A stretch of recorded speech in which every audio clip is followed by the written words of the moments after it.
ప్రకాశం జిల్లా గిద్దలూరులో దారుణం జరిగింది. కంభం మీదల వీధులు ముగ్గురు అన్నదమ్ముల మధ్య ఘర్షణ తలెత్తింది. ఘటనలో తమ్ముడు శ్యామ్ను చంపేశారు అన్నదమ్ములు. మృతదేహాన్ని ముక్కలుగా నరికేశారు నిందితులు. శ్యామ్ శరీరాన్ని 3 ముక్కలు చేసి కాలువలో పడేశారు అన్నదమ్ములు. ఆస్తి తగాదాల నేపథ్యంలోనే హత్య చేసినట్లుగా అనుమానాలు వ్యక్తమవుతున్నాయి. ఈ కథనం కాస్త కలవరపరచొచ్చైతే మిమ్మల్ని కలవరపడికి గురి చేయడం ఆర్టీవీ ఉద్దేశం కాదు. కానీ ఇటువంటి కథనాలు చూసినప్పుడు కాస్త కలవరపడికి గురయ్యే అవకాశం ఉంటుంది. కాబట్టి దీనికి సంబంధించి తగిన జాగ్రత్తలు తీసుకోవాలని ఆర్టీవీ సూచించడం జరుగుతోంది. అన్నదమ్ములకు సంబంధించి ఆస్తి తగాదాలే ఇంతటి దారుణానికి దారి తీశాయా? విజువల్స్ మీరు చూస్తున్నారు. ఆ మృతదేహాన్ని పోలీసులు అక్కడ స్వాధీనం చేసుకోవడం జరుగుతోంది. పోస్ట్ మార్టం నిమిత్తం స్థానిక హాస్పిటల్కి తరలించినట్టుగా తెలుస్తోంది. దానికి సంబంధించిన బ్రేకింగ్ న్యూస్ చూస్తున్నారు.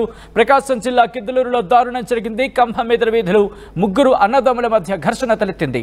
ఘటనలో తమ్ముడు శ్యామ్ను అన్నదమ్ములు కలిసి చంపేశారు. మృతదేహాన్ని ముక్కలుగా నరికేశారు నిందితులు. ఆ తర్వాత కాలువలో పడేశారు అన్నదమ్ములు. ఆస్తి తగాదాల నేపథ్యంలోనే హత్య చేసినట్లుగా అనుమానించడం జరుగుతోంది. విజువల్స్ మీరు చూస్తున్నారు. పోలీసులు ఇంటికి చేరుకున్నారు. ఇంటికి చేరుకుని ఆ డీటెయిల్స్ ని సేకరించే పనిలో పడ్డారు. మా ప్రతినిధి శ్రీనివాస్ అప్డేట్స్ అందించేందుకు సిద్ధంగా ఉన్నారు. శ్రీనివాస్ దగ్గరికి వెళ్లే ప్రయత్నం చేద్దాం. వెళ్ళి ఆ డీటెయిల్స్ తీసుకుందాం. శ్రీనివాస్, ఈ ఘటనకు కేవలం ఆస్తి తగాదాలే కారణమా లేకపోతే ఇంకా ఏమైనా ఉన్నాయా? సచిన్, ఈ ఇటీవల కాలంలో చోటు చేసుకున్న సంఘటన సంబంధించి అయితే ఈ కేసు ప్రత్యేకించి వేరని చెప్పుకోవాలి. ఎందుకంటే మూడో వ్యక్తి అంటే ఇప్పుడు మృతుడు ఎవరైతే ఉన్నారో శ్యామ్, 4వ కాశీ, ఈ నలుగురు కలిసి కూడా ఎప్పుడు మద్యం సేవిస్తుంటారు. ఎందుకంటే వీళ్ళు వృత్తిరీత్యా లారీ డ్రైవర్లు కావటం. కాకపోతే శ్యామ్ కొద్దిగా యాగ్రెసివ్ గా ఉండేవాడు. స్థానికులతో కూడా ఎప్పుడు గొడవ పడుతుంటాడని చెప్పేసి అక్కడ ప్రాథమికంగా తెలిసిన అంశం. ఇటీవల కాలంలో ఏం జరిగిందో ఏం తెలియదు, నలుగురు మద్యం సేవించారు. ఈ సమయంలో కూడా ఒక గొడవ అయితే జరిగిందని చెప్పి స్థానికులు చెప్తున్న పరిస్థితి. ఈ గొడవల నేపథ్యంలోనే, అంటే 2 రోజుల క్రితం జరిగిన ఈ గొడవల నేపథ్యంలోనే ఈ హత్యకు ప్రధాన కారణం చెప్పుకోవచ్చు. అయితే ఈ హత్యకు ప్రధాన కారణం ఏంటి అంటే ఆస్తి గొడవలా లేకపోతే వాళ్ళ కుటుంబ నేపథ్యం ఏమైనా ఉందా అని చెప్పేసి. అయితే మనకి తెలిసిన ప్రాథమిక సమాచారం ప్రకారం మటుకి ఏదన్నా వేరే ఇల్లీగల్ కాంటాక్ట్స్ ఉంది, అది బయటపడటం వల్లే ప్రధానంగా ఈ సమస్యకి ఈ హత్యకి ప్రధాన కారణం అని చెప్పుకున్నారు. కాకపోతే దీనికి సంబంధించి ఎటువంటి వివరాలు ఇవ్వడానికి కానీ అటు కుటుంబంలో అన్నదమ్ములు కానీ తల్లి లక్ష్మీదేవి గాని ఎవరు లేకపోవడం కూడా ఈ కేసుని ఛేదించడం పెద్ద సమస్యగా మారింది. అంటే అన్నదమ్ములు అందరూ కలిసి ఒకే ఇంట్లో ఉంటారా శ్రీనివాస్? వీళ్ళు పెద్ద కుమారులు ఇద్దరికి వివాహం అయింది. వాళ్ళ భార్యలు కూడా వేరుగా ఉంటున్నారు. కానీ ఎప్పుడన్నా మద్యం తాగాలనుకున్నప్పుడు ఆ చుట్టుపక్కల ప్రాంతంలో ఉంటారు. ఎందుకంటే ఆ ఖమ్మం ప్రాంతంలోని మేదర వీధిలో వీళ్ళు ఉంటారు. ఈ ఇల్లు కూడా చివరిగా ఉంటుంది. వీళ్ళతో ఎవరు పట్టించుకోరు. ఎందుకంటే ఇప్పుడు ఎవరైతే మృతుడు ఉన్నాడో శ్యామ్ అనే వ్యక్తి, అతను ఎప్పుడు కూడా ఆ చుట్టుపక్కల చిన్న దొంగతనాలు చేస్తూ మద్యంలో మత్తులో ఉంటూ గొడవ పట్టు. ఇటీవల కాలం కూడా ఒక ఇంటి పక్కన వారు కూడా అతని మీద దాడి చేసి దేహశుద్ధి చేశారు వేరే విషయంలో అని చెప్పేసి కూడా మనకి సమాచారం ఉంది.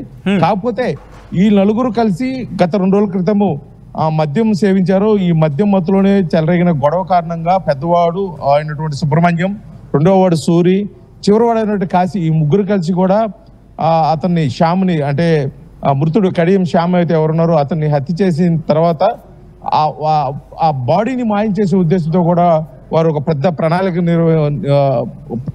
రచించారని కూడా చెప్పుకోవచ్చు. ఎందుకంటే ఆ స్థానికంగా ఖమ్మం ప్రభుత్వ ఆసుపత్రిలో మార్చురీలో పనిచేసే ఒక వ్యక్తి సహకారం తీసుకొని బాడీని కూడా డిమాలిష్ చేయాలనే ఆలోచనతో కూడా అతను సహకారం తీసుకోవటం, అతను రావటం చూసి కొంత భయపడి అతనితో కూడా బేరం కుదుర్చుకున్న నేపథ్యంలో అతను భయపడి ఈ కేసుకు దూరంగా ఉన్న నేపథ్యంలో కూడా వాళ్ళే ఒక ఊరి చివరి అంటే నిర్మానుష ప్రదేశానికి తీసుకెళ్లి అక్కడే బాడీని ముక్కలుగా చేసి 3 సంచులో ఉన్న పక్కనే ఉన్నటువంటి నక్కగుంట పంట కాలువలో 3 ప్రదేశాల్లో వేయడం కూడా జరిగింది.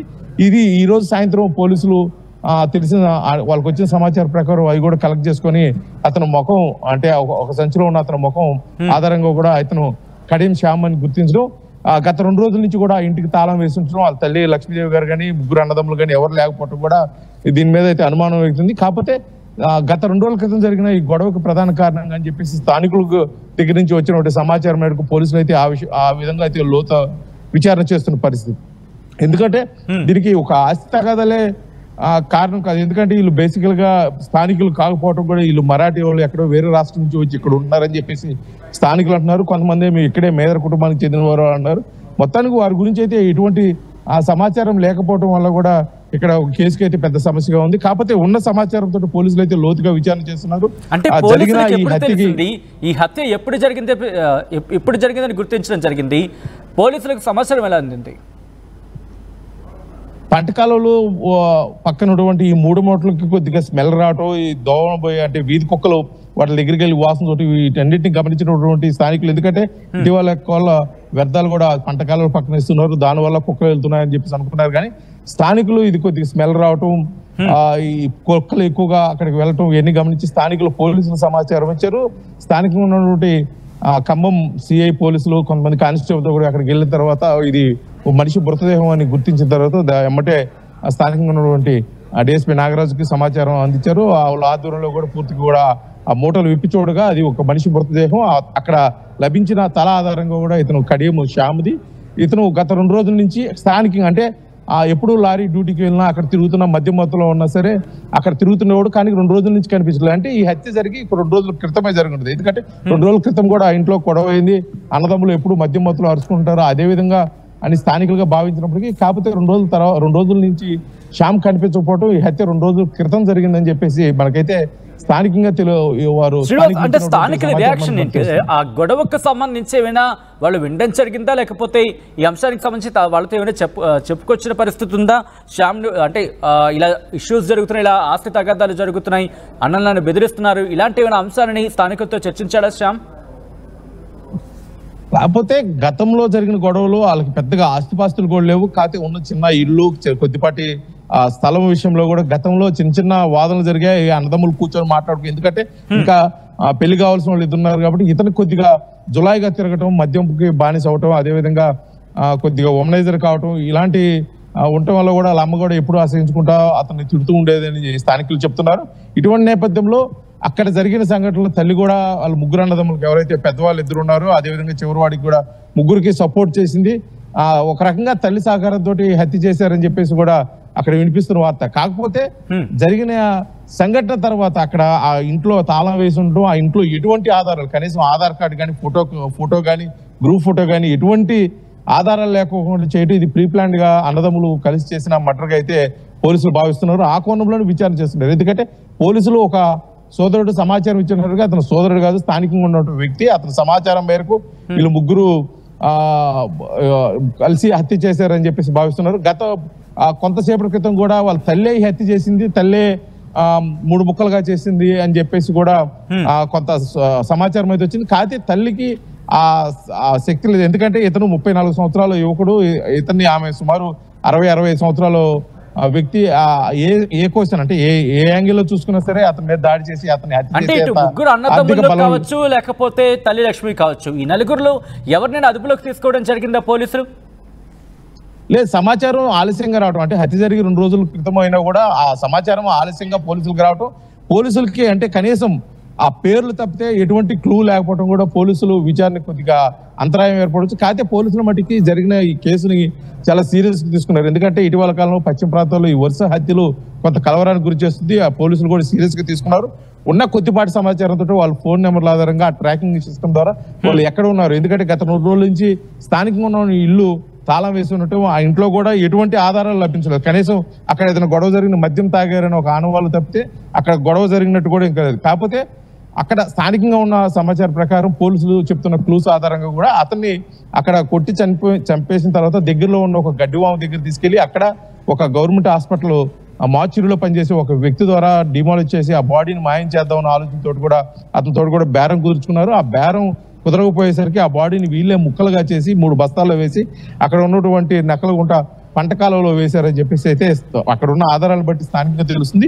పోలీసులు కూడా ఇదే కోణంలో అయితే విచారణ చేస్తున్నారని చెప్పుకోవచ్చు. ఎందుకంటే వాళ్ళు మృతుడు శ్యామ్కి సంబంధించింది కానివ్వండి, అతను బేసికల్ గా కూడా చదువురాని వ్యక్తులు కావటం వల్ల వాళ్ళకి ఎటువంటి ప్రత్యేకమైన ఆధార్ కార్డు, బ్యాంక్ అకౌంట్స్ కానీ ఇలాంటివి లేవు. కనీసం అక్కడ ఇంట్లో ఆధార్ కార్డులు కానీ వాళ్ళకి సంబంధించి గ్రూప్ ఫోటోస్ కానీ కనీసం ఒక పాస్ ఫోటో కూడా దొరికిన పరిస్థితి అయితే ఉంది. ఇది అసలు ఏ కోణంలో జరిగిందా, ఇంకా అసలు దీనికైనా ప్రత్యేకమైన కారణాలు ఉన్నాయని చెప్పేసి అయితే పోలీసులు అయితే లోతుగా విచారణ చేస్తున్న పరిస్థితి అయితే ఇక్కడ గిద్దలూరు నియోజకవర్గం ఖమ్మం నుంచి అయితే కనిపిస్తుంది. సచిన్ రైట్ శ్రీనివాస, మొత్తంగా అయితే మాత్రం ప్రకాశం జిల్లా గిద్దలూరులో దారుణం జరిగింది. కంభం మేదల వీధిలో 3 అన్నదమ్ముల మధ్య ఘర్షణ తలెత్తింది.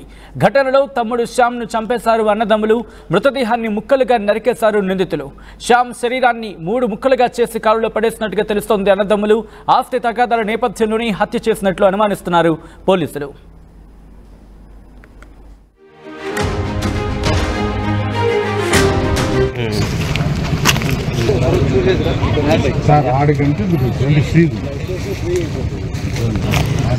ఆర్టీవీ యాప్ వార్తల్ని క్షణాల్లో చదివే అవకాశం ఉంటుంది. ఒక న్యూస్ పేపర్, ఒక టెలివిజన్ ఛానల్ మీ చేతుల్లో ఎప్పుడూ ఉంటాయి.